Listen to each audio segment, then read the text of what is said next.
Dans cette vidéo, je vais te présenter des phrases et des expressions françaises que tu pourras utiliser si tu veux inviter quelqu'un ou lui proposer de faire quelque chose.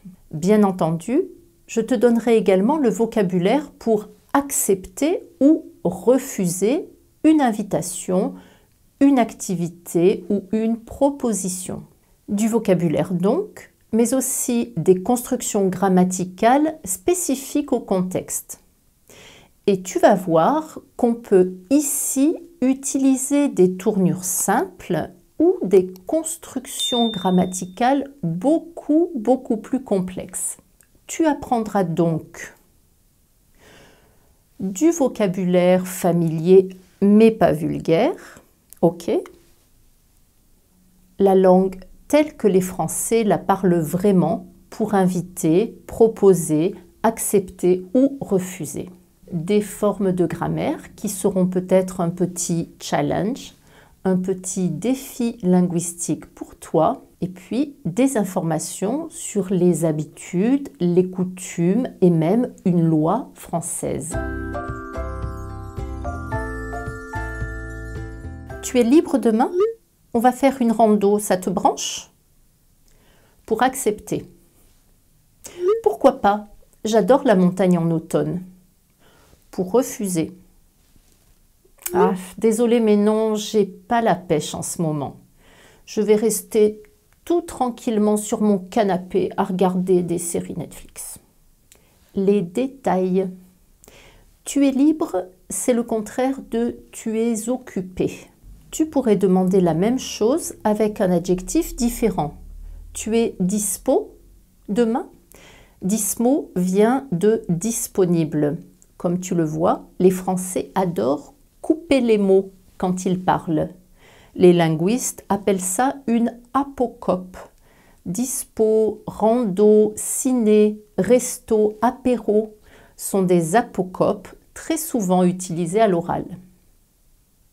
Une rando, c'est donc l'apocope de randonnée. Une rando, c'est une randonnée, c'est-à-dire une marche en montagne.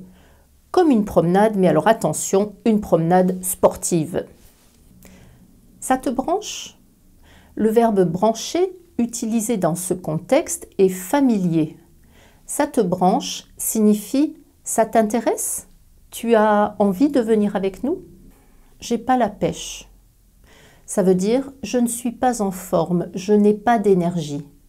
Tu peux remarquer que dans la phrase « j'ai pas la pêche », il manque le « ne » de la négation. C'est normal. Quand ils parlent, les Français oublient presque toujours le « ne » des phrases négatives. Je sais que je te donne beaucoup d'informations, beaucoup de détails et que tu ne vas pas pouvoir te souvenir de tout, mais pas de problème, tu peux télécharger le petit PDF bonus. Petit, où est-il? Dans le petit PDF bonus, j'ai préparé la synthèse de la vidéo, des exercices et leurs corrections. Et maintenant, deux structures pour proposer ou inviter. Tout d'abord, vouloir plus infinitif à la forme positive ou négative, avec le verbe conjugué au présent ou au conditionnel. 4 exemples. Tu veux passer à la maison demain soir? J'ai invité quelques amis pour un petit apéro dînatoire. Même idée. Tu veux pas passer à la maison demain soir? Tu voudrais passer à la maison demain soir? Tu voudrais pas passer à la maison demain soir? Tu veux pas, tu voudrais pas. Ces 4 questions ont en fait exactement le même sens. Mais la forme négative et ou le conditionnel rajoute un peu de délicatesse. La question est moins directe, moins frontale. Et ce sera plus facile pour l'autre personne de dire non si tu utilises une question négative ou le conditionnel. Pour accepter cette proposition, ça me ferait plaisir. Qu'est-ce que tu veux que j'apporte? Pour refuser, Oh, c'est con, demain je suis prise, mais je pourrais suggérer à mon mari de passer. Petite pause phonétique. Observe ce verbe. Et le nom. Comment vas-tu les prononcer? Suggérer et suggestion? Suggérer et suggestion? En fait, ni l'un ni l'autre. On va prononcer suggérer et une suggestion. Et la langue française est pleine de surprises phonétiques. Le premier G est dur, le deuxième est doux. Je, suggérer, suggestion. La langue française offre de nombreuses surprises quand on se concentre sur la manière de dire les mots. J'ai préparé une formation spécifique sur ce sujet. 20 modules thématiques, des leçons claires et structurées, des exercices et leurs corrections. En tout, 90 petites vidéos accompagnées de PDF afin que la prononciation du français n'ait plus de secret pour toi. Je referme cette page de publicité. Revenons aux détails. L'apérodinatoire, comme son nom l'indique, est un mélange d'apéritif et de dîner. On invite des amis chez soi à prendre un verre et à grignoter, à manger de petites choses. C'est moins formel qu'une invitation à dîner. En général, les hôtes, les gens qui invitent, ont préparé un buffet et chacun va se servir et s'asseoir un peu où il veut. Quand on est invité, l'usage veut que l'on ne vienne pas les mains vides, qu'on apporte quelque chose à boire ou à manger. Une bouteille de vin, une tarte ou une quiche maison. Bon, tu peux aussi les acheter à la boulangerie du coin, ok? Et si tu fais le fameux apéro dînatoire chez des amis, il est très normal de leur proposer de prendre en charge l'entrée, le fromage, le dessert, le champagne. D'où la question, qu'est-ce que tu veux que j'apporte? C'est con. À l'origine, con, attention, c'est un gros mot, c'est un mot vulgaire, mais aujourd'hui, on pourrait dire banalisé. Et aujourd'hui, il veut dire c'est idiot, c'est bête, c'est stupide. Rien de très méchant donc. C'est con, demain je suis prise. C'est bête, je suis occupée, je suis pas libre, je suis pas dispo. Autre construction avec vouloir que plus subjonctif.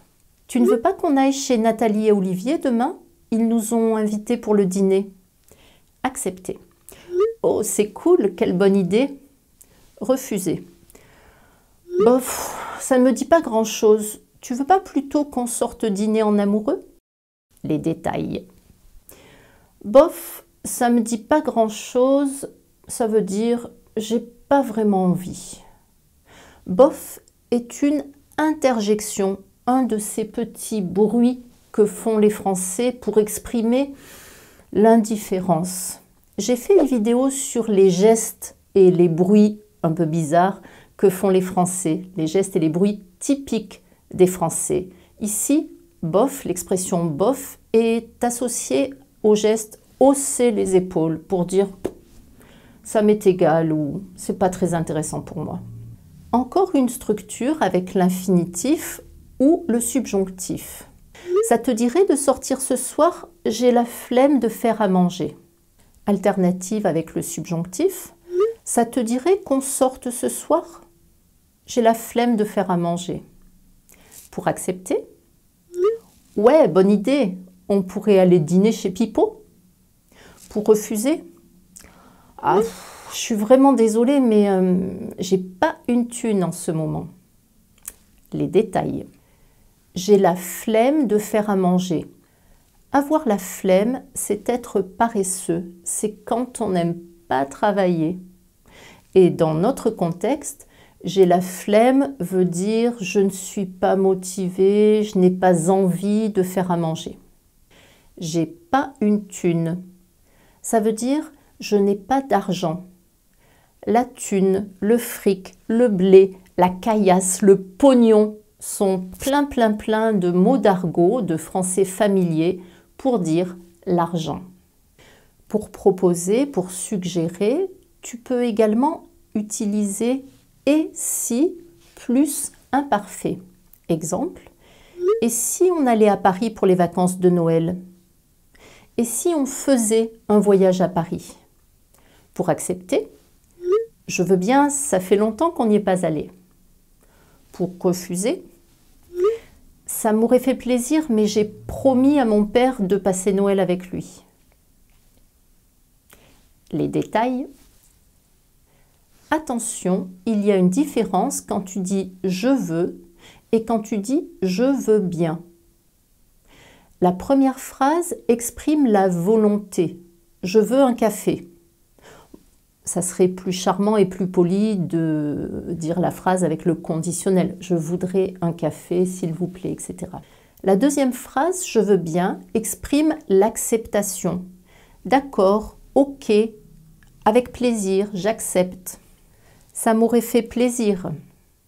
On retrouve ici un verbe conjugué au conditionnel passé qui permettra d'exprimer l'idée de regret. Ça m'aurait fait plaisir. Autre structure, pourquoi plus négation. Par exemple, pourquoi ne pas aller au ciné lundi soir? Pourquoi on n'irait pas au ciné lundi soir? Ces deux questions expriment la même idée. Dans la première question, pourquoi est suivi d'un infinitif négatif. Pourquoi ne pas aller? Dans la deuxième question, pourquoi est suivi d'un verbe négatif conjugué au conditionnel présent. Ce sont deux structures utilisées couramment à l'oral. Comme tu le sais, on a trois structures, trois manières de faire une question en français. Tout d'abord, la question familière. Pourquoi on n'irait pas au ciné lundi soir? Deuxièmement, la question standard. Pourquoi est-ce qu'on n'irait pas au ciné lundi soir? Avec est-ce que, la question devient grammaticalement correcte, utilisable à l'oral comme à l'écrit. Et troisième structure, la structure un petit peu soutenue. Pourquoi n'irait-on pas au ciné lundi soir? Avec l'inversion du verbe et du sujet, la question devient plus formelle. Mais bon, un petit peu snob à l'oral. Pour accepter, je dois consulter mon agenda, mais je crois que j'ai rien de prévu lundi. Pour refuser, je regrette, mais j'ai autre chose de prévu. Les détails. Un agenda, c'est un cahier ou une application sur le téléphone. Dans mon agenda, je vais noter mes rendez-vous. J'ai quelque chose de prévu, je n'ai rien de prévu, signifie j'ai quelque chose de programmé, de planifié, d'organisé.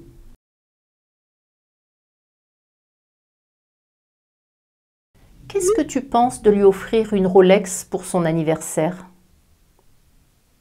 Accepter. Pourquoi pas, ça me semble être une excellente idée. Il en a seulement 2.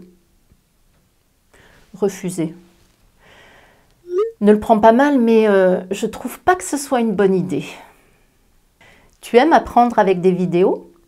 Alors abonne-toi pour recevoir chaque semaine gratuitement dans ta boîte mail une newsletter filmée. Tu y trouveras 3 thématiques différentes, par exemple de la grammaire, du lexique, de la prononciation, des informations sur la France, sur la langue française, sur la culture, la société, etc. Petite leçon que Christian ou moi te présentons. Voilà, c'est terminé pour aujourd'hui et maintenant, il te reste à mettre tout ça en pratique dans des exercices, dans des conversations, dans des situations. Tu aimes apprendre... Attends, j'y retourne. Je vais y arriver, tu crois? Comme dans ta